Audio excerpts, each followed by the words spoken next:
Pittsburgh, Pennsylvania, April 7, Anthony DeSclafani. Photo by Justin Berl, Getty Images. We live in a microwave society. We want our food faster, we want results instantly, and we want our favorite baseball team to win now. If only it were that easy, folks. The Cincinnati Reds' 1-8 start to the 2019 season has caused a lot of angst among the Reds faithful. Fear not, everyone, the Reds seem to be turning a corner. The Reds' dramatic victory over the Pirates on opening day seems like a distant, doesn't it?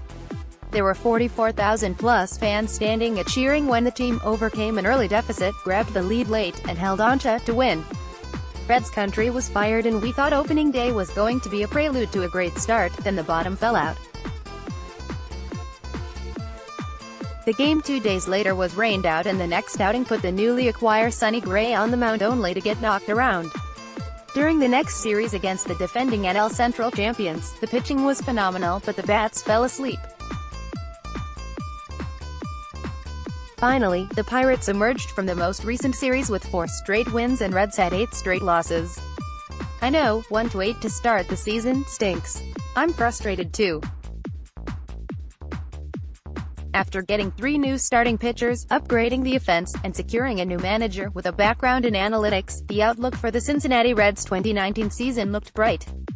But 8 straight losses will frustrate any fanbase. This frustration is magnified by 5 straight losing seasons, poor attendance at games, and last year's 3-18 start to begin the season. Reds country as a whole is looking at the standings and saying, please, not again. It's okay, Reds fans, it's not going to happen again, and here's why. Page 2 PITTSBURGH, PA, April 5, Joey Votto. Photo by Joe Sargent, Getty Images. It's early. I know that people hate the continuing narrative of baseball being a 162-game season and pennants aren't won in April. However, it's true. Pennants aren't won in April, and it is a long season. The 9 games played by the Reds represents less than 6% of the season. Do you panic 6 games into an NBA season if your favorite hoops team is 1-5 through the first 6 games? Heck, 6% doesn't even equal the final horn of the 4th game during the NFL season. We've seen teams overcome a 1-3 start in football to have very good seasons and compete for the postseason. Not to rub salt in the wounds of our Queen City brethren, but the Bengals fumbled away a 4-1 start last season and finished the year 6-10. Sorry Houday Nation, but it's true. A slow start doesn't guarantee a losing season, and a fast start doesn't guarantee a winning season. Sure, 9-1 would be fantastic. Seeing as how the season's gone, I think fans would be okay with 4-5. We all want our team to be successful, including the executives in the front office and the players on the field. But it's early. 2 of the top 3 hitters on the ball club are catchers. That won't continue. Derek Dietrich, my new favorite player, is unlikely to lead the club in RBIs by the end of the season. Yasiel Puig has yet to hit a home run, and we know that's not going to continue throughout the 2019 season. I know it's not popular in our instant reaction society, but in baseball, there's no need to panic when we're barely a week into April. There's cause for concern. Sure, but don't panic too much, it's still very early. Next, the roster has talent. Page 3 CINCINNATIO, September 25th, Scooter Gennett. Photo by Andy Lyons, Getty Images. I don't like losing either. It's the worst part about being a fan. But don't you feel better about this year's team than you did when you saw what the Cincinnati Reds trotted out at this time last season? Isn't a bench of Derek Dietrich, Kurt Casali, Matt Kemp, and Jose Iglesias better than Phil Gosselin, Cliff Pennington, Devin Mesoraco, and Brandon Dixon? The offense has been quiet thus far. Do you really expect Joey Votto to hit .226 all season? Jesse Winker's on-base percentage is .115. That won't be the norm as the season rolls on, and if it is, it'll be on a minor league roster because there's no way any player with an odd BP like that will stick in the big league for very long. Don't forget, two of the Cincinnati Reds' best players are currently injured. Scooter Gennett's injury at the tail end of spring training was a big blow to this team. Don't take that loss lightly. A lot of fans, myself included, have advocated for Scooter to be traded to make way for Nick Senzel. Given the results we've seen without Gennett on the field, maybe we should rethink that a little bit. Speaking of Senzel, he's MIA as well. The Reds' top prospect is out with an ankle injury and we hope to see him at AAA Louisville very soon. Regardless of where he plays on the field, having his bat in the lineup is a must this season. If it weren't for injuries and service time rules, we'd likely have already seen Senzel in the big leagues. But it is what it is, and soon enough we'll get to see Senzel in the major leagues. So rest easy everyone, reinforcements are on the way. Next, the pitching has been really good. Page 4 PITTSBURGH, PA, April 5th, Amir Garrett. Photo by Joe Sargent, Getty Images. Did someone mention pitching as a problem in the Queen City? Yeah, it was a big problem last season. The Cincinnati Reds had the second worst ERA in the National League last season. Only the rebuilding Miami Marlins had worse earned run average. I think we can all agree that this year's starting rotation is much improved and the numbers bear that out. The starters have a combined 3.47 ERA to begin the 2019 season. Believe it or not, the Cincinnati Reds pitching staff as a whole ranks no. In the NL in ERA at 3.20.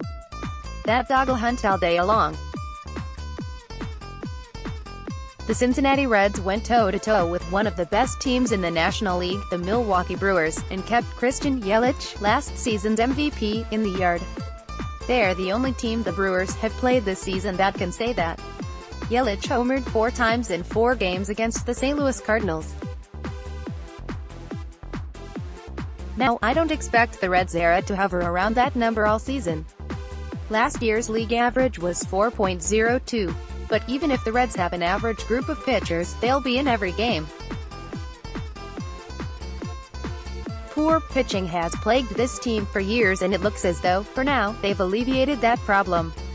Next, the games have been close. Page 5 PITTSBURGH, PA, April 7th, Derek Dietrich.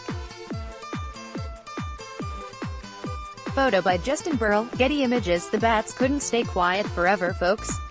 We knew that. In the last 2 games, the Cincinnati Reds have scored 10 runs. Unfortunately, they've allowed 13 and lost both games. However, for the 8 games this team has lost, 4 have been by 1 run and 3 have been by 2. In many cases, that's one swing of the bat.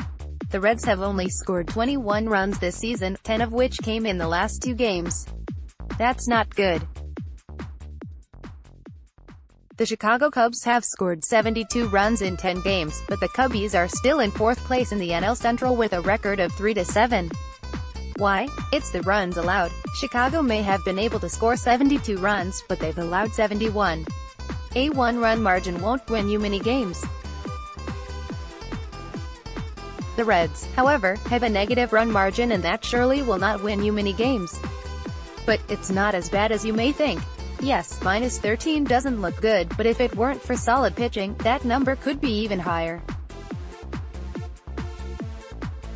The Reds have only allowed 34 runs, which is actually the lowest in the National League. A team's record in 1-run games is an important statistic and one that the Reds must improve on as the season continues. Currently, the Reds are 0-4 in 1-run contests.